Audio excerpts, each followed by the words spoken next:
Corruption threatens our future. It feels like the very foundation that our country is shaking.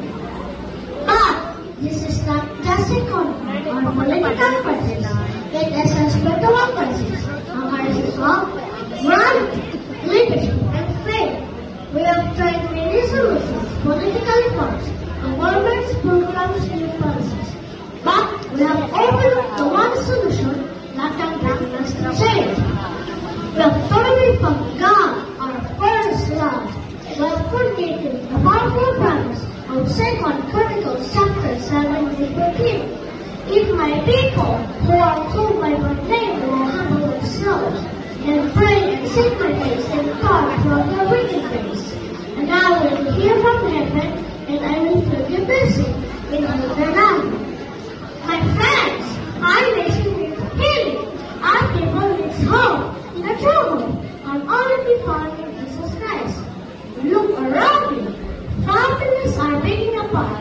Our youth are lost. Drowning in confusion and hopelessness, corruption continues to eat away at the fabric of our society. But with not remember, all this, we continue to take some steps for our resolution, ignoring the eternal answer that can transform our life. We need a revival that doesn't start in the halls of power, but in our hearts.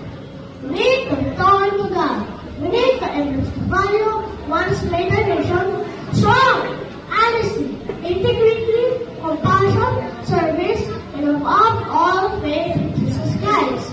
The gospel is not just for Sundays. It is for every aspect for our lives, in our businesses, our government, our school. It is the light that can shine the darkest corner of our society. But revival starts not in Malacanang or in our institutions. It starts in your heart, in your home, in your family. So, I ask you today, are we ready to humble ourselves, to seek God first, to stand for what is right, even if the world stands against us? It is time for us. Let us rise with Him. Let us rise with courage. Let us rise with power of God, work in our hearts, together with God at the center. We will see healing. We will see hope. We will see a bright new future for beloved people.